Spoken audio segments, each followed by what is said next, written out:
Guys 30 दिन पहले मैं एक डिसीजन लिया था कि जितने भी ये ऑनलाइन अर्निंग एप्स है या फिर कैप्चा टाइपिंग वाले, इन पे मैं अपना टाइम देना बंद कर दूंगा। और इन 30 दिनों में मैं बहुत सारी चीजों को टेस्ट किया और सबसे ज्यादा जहाँ टाइम दिया वो था एफिलिएट मार्केटिंग। अब आपको अगर मैं एक सच्चाई बताऊं तो मुझे ये बिल्कुल नहीं पता था कि मैं इतना टाइम एफिलिएट मार्केटिंग पे दे तो रहा हूँ, बट मैं यहाँ से क्या ₹1 भी कमा पाऊंगा या नहीं। बट जो 30 दिन बाद मुझे रिजल्ट देखने को मिला था वो मैं एक्सपेक्ट नहीं किया था। और इन 30 दिनों में मैंने बहुत सारे प्रोडक्ट्स को चूज किया, उनको प्रमोट किया और बहुत सारी यहाँ पे गलतियां भी। बट ये इतना आसान नहीं था, क्योंकि अब मुझे डिसाइड करना था कि कौन सा प्लेटफॉर्म मैं चूज करूं। और बिगिनर के लिए सबसे बड़ा सवाल यही है कि भाई शुरुआत कहाँ से करूं, कौन सा प्लेटफॉर्म चूज करूं। बट मैं यहाँ पे 3 प्लेटफॉर्म चूज करता हूँ। पहला था मीशो एफिलिएट, दूसरा था अमेजॉन एफिलिएट और तीसरा एक करो करके प्लेटफॉर्म है, आप उसको जानते होंगे। अब मैं इन्हीं तीनों को क्यों चूज किया ये भी आपके मन में क्वेश्चन आएगा। तो देखो, जो मीशो एफिलिएट था इस पे कुछ ऐसे प्रोडक्ट्स थे जो अमेजॉन पे नहीं मिल रहे थे और अमेजॉन पे कुछ ऐसे प्रोडक्ट्स थे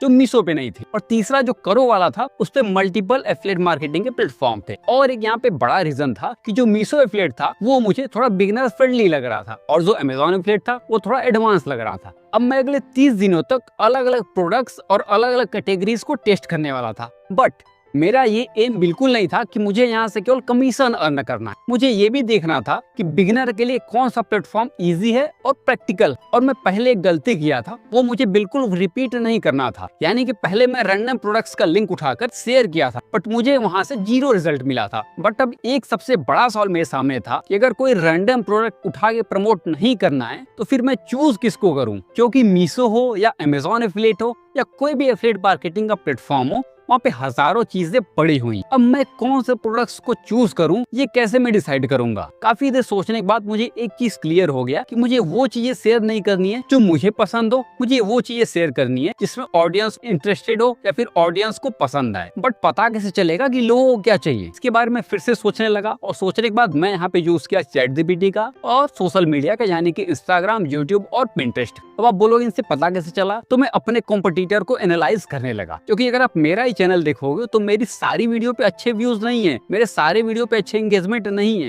ये सबके चैनल के साथ हो रहा है। अब ये सेम चीज जब मैं अपने गैजेट के अप्लाई करने लगा तो मैं जितने भी पेज को फॉलो किया था उनके कुछ पोस्ट ऐसे थे जिन पे ज्यादा व्यूज थे, उसमें ज्यादा लोग इंगेज हो रहे थे। और ये सेम चीज मैं यूट्यूब पे, पिंटरेस्ट पे जाके किया तो वहाँ भी ये सेम चीज मुझे देखने को मिला। अब इन सारे चीजों को एनालाइज करके मैं अपना टैबलेट उठाता हूँ और इसका पेन लेता हूँ और प्रोडक्ट्स का लिस्ट बनाने लग जाता हूँ कि वो कौन से प्रोडक्ट है जो जेन्युइनली लोगों के काम आ सकते हैं। मैं ना प्राइस देख रहा था ना कमीशन देख रहा था, मैं बस एक चीज नोट कर रहा था कि क्या ये प्रोडक्ट किसी के लाइफ में वैल्यू ऐड कर सकता है या नहीं। अगर आंसर हाँ होता था तो मैं उसको अपने लिस्ट में ऐड कर लेता था। बट केवल प्रोडक्ट को डिसाइड कर लेने से काम पूरा नहीं होता। असली चैलेंज तो यहीं से शुरू होता है कि इन प्रोडक्ट्स को सही ऑडियंस तक कैसे पहुंचाया जाए। अब देखो, मेरे पास बहुत सारे ऑप्शंस थे इनको सही ऑडियंस तक पहुंचाने का। उसमें इंस्टाग्राम भी था, यूट्यूब भी था, पिंटरेस्ट भी था, ऑलमोस्ट सारे सोशल मीडिया प्लेटफॉर्म थे। बट मैं कल 3 चूज करता हूँ। एक था इंस्टाग्राम, दूसरा था पिंटरेस्ट और तीसरा था एक वेबसाइट। तो मैं यूट्यूब पे आने से पहले वेबसाइट के ऊपर आर्टिकल्स लिखता था, तो वहाँ पे मेरे पास कुछ ऑडियंस थी। और दूसरा यहाँ पे इंस्टाग्राम और तीसरा यहाँ पे पिंटरेस्ट। इंस्टाग्राम और पिंटरेस्ट दोनों के पास ऑलमोस्ट 0 फॉलोअर थे, मतलब मुझे 0 से स्टार्ट करना था। बट वेबसाइट पे मेरे पास कुछ वहाँ पे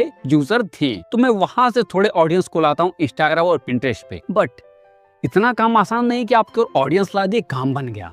प्रोडक्ट्स भी तो होना चाहिए एफिलिएट मार्केटिंग के लिए। अब मैं किया क्या, यहाँ पे आ चुका था AI। अब अगर आपको मैं इस साइड 1-2 वीडियो प्ले कर देता हूँ, इस साइड अगर मैं प्ले कर सकूँ तो प्ले करूंगा। आप देखना, 1-2 प्रोडक्ट का मैं वीडियो बनाया था। उसमें अगर मेरे पास ये ईयरबड्स अवेलेबल नहीं, बट मेरे पास अगर इसका केवल इमेज है और मेरे पास एक अपना इमेज है, तो मैं इसके साथ एक वीडियो बना सकता हूँ बिना मेरे पास फिजिकली प्रोडक्ट रहे। अब मुझे इसका इमेज कहीं से भी मिल सकता है, जरूरी ना हो कि इसका इमेज निकालने के लिए मुझे ये प्रोडक्ट खरीदना पड़े। इस TWS का इमेज आपको कहीं से भी मिल सकता है और अपना इमेज आप कैमरे से ले सकते हो। तो ये सेम करके मैं यहाँ पे वीडियो क्रिएट करना स्टार्ट किया। अब अगर आप चाहते हो कि ये मैं क्रिएट कैसे करता था, स्क्रिप्टिंग कैसे करता था, इसको एडिट कैसे कर रहा था, प्रॉम्प्ट क्या डालता था, टूल्स कौन से यूज करते थे, सबसे बड़ी चीज, दोनों के लिए टूल्स मैं फ्री वाला यूज करता था, कोई पेड टूल मैं यूज नहीं किया था। अब अगर इसके ऊपर वीडियो चाहते हो तो कमेंट में नेक्स्ट पार्ट लिखना, मैं बना दूंगा, क्योंकि ये वीडियो बहुत लंबा हो जाएगा। इसके ऊपर मैं अगर डिटेल में जाऊंगा। अब ये चीज करके मैं यहाँ पे इंस्टाग्राम, पिंटरेस्ट और अपनी वेबसाइट पे ये चीज पोस्ट करने लगा। अब पोस्ट करते करते यहाँ पे 30 डेज तो निकल जाते हैं, मतलब 1 दिन 2 दिन ऐसे करते करते मैं पूरे 30 दिन तक अपनी वीडियोस ये पोस्ट करते रहता हूँ। अब बस एक सवाल बचा था, इतना सारा मेहनत, इतना सारा टाइम, या फाइनल में जो 30 दिन बाद रिजल्ट आएगा उसमें कुछ देखने को मिलेगा भी या नहीं, या फिर से मुझे जीरो देखने को मिलेगा। अब आप सोच रहे होगे फाइनल रिजल्ट का हुआ क्या। देखो मैं डेली यहाँ पे डैशबोर्ड चेक करता था, कभी क्लिक्स बढ़ जाते थे, कभी क्लिक्स नीचे आ जाते थे, कभी इंगेजमेंट आता था बट ऑर्डर नहीं आता था, और जब ऑर्डर आता था तो कभी कभी कमीशन बहुत कम मिलता था। अब ये सारा लगभग 30 दिन तक चलता रहा और मुझे 30 दिन बाद ये समझ आ चुका था मेरे लिए कौन सा प्लेटफॉर्म सुटेबल है और बिगिनर किस प्लेटफॉर्म को लेकर शुरुआत कर सकते हैं। और अब आपको एक बार फाइनल रिजल्ट दिखाता हूँ कि किस प्लेटफॉर्म मुझे क्या एंगेजमेंट, क्या क्लिक्स देखने को मिला। आपको मैं एक बार पहले फुल डैशबोर्ड दिखा देता हूँ, मुझे क्या क्या परफॉर्मेंस यहाँ पे देखने को मिला। तो ये रहा जो फर्स्ट वीक का मेरा रिजल्ट था, वो लगभग 950 रुपीज के आसपास ये मेरा कमीशन था। इसमें जो 600 के आसपास का कमीशन था वो आप देख सकते हो यहाँ पे मीशो से हुआ था, और बाकी आप देख सकते हो जो बाकी बचे खुचे थे वो एफिलेट, अमेजॉन एफिलेट था, और जो करो वाल प्लेटफॉर्म तो वहां तो मुझे ये चीज देखने को मिला था। आपको मैं डैशबोर्ड शेयर करते हैं, आप देख लो कि एग्जैक्ट मुझे कितने क्लिक्स, कितने एंगेजमेंट्स मीशो से आए थे, कितने अमेजॉन से, और कितने वो करो वाल प्लेटफॉर्म से। और दूसरा वीक मेरे लिए थोड़ा अच्छा साबित हो, वहाँ पे मुझे लगभग 1800 के आसपास यहाँ पे कमीशन बना था। और यहाँ पे आप देखोगे फिर से यहाँ पे मीशो जो था वो थोड़ा बेटर परफॉर्म किया था, और अमेजॉन और जो एक करो वाला प्लेटफॉर्म था वो थोड़ा नीचे था, बट मीशो यहाँ भी मेरे लिए थोड़ा बेटर साबित हो रहा था। उसका थर्ड वीक में मुझे यहाँ पे थोड़ा डाउन देखने को मिला, और थर्ड वीक का मेरा जो रिजल्ट था वो 1300 के आसपास था। अब यहाँ पे भी आप देखोगे तो यहाँ पे मीशो थोड़ा बेटर परफॉर्म किया था, अमेजॉन और वो जो एक और था करो वाला उससे बेटर मेरे लिए ये मीशो परफॉर्म कर रहा था। और जो लास्ट वीक था वो आप देख सकते हो यहाँ पे 1900 के आसपास, और इस 1900 का रिजल्ट आपको मैं पिछली वीडियो में दिखाया था। 1500 के आसपास तो मैं क्यों यहाँ पे मीशो पे मुझे यहाँ से रिजल्ट देखने को मिला था। पर एक और आपको मैं रियलिटी बताऊं कि जो फर्स्ट सेकंड वीक था उसके बाद जब थर्ड वीक में डाउन थोड़ा जाने लगा, क्योंकि मैं थोड़ा ध्यान ज्यादा देने लग गया था कि अमेजॉन और जो करो प्लेटफॉर्म है वहां से मुझे रिस्पॉन्स कम क्यों आ रहा है।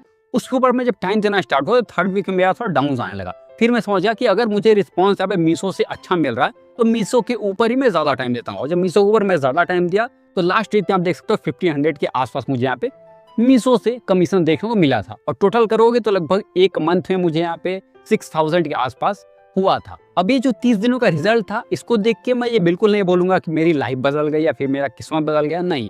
मैं अब देखो रेगुलरली 30 दिन तक कंटेंट को पब्लिश किया और लोगों को एनालाइज किया कॉम्पिटिटर किस चीज पे काम कर रहे हैं, उनको किस चीज पे एंगेजमेंट आ रहा है, वो सब कुछ जब मैं फॉलो किया तब मुझे यहाँ पे 30 दिनों के अंदर ये रिजल्ट देखने को मिला था। तो ये कोई बहुत बड़ा नहीं था। अब ये वीडियो आपको मेरी स्टोरी टाइप ज्यादा लग रही होगी, ना कि ट्यूटोरियल टाइप, क्योंकि मैं आपको सारा कुछ अपना जो प्लानिंग था, कैसे कैसे रिसर्च करा था, वो सब कुछ आपको मैं नहीं दिखाया, क्योंकि ये मेरी स्टोरी थी। मैं आपको सिखा नहीं रहा था, मैं आपको अपनी स्टोरी बता रहा था। बट अगर आप सीखना चाहते हो तो कमेंट करोगे नेक्स्ट पार्ट, तो मैं उसके ऊपर एक वीडियो आप लोग के लिए ला सकता हूँ।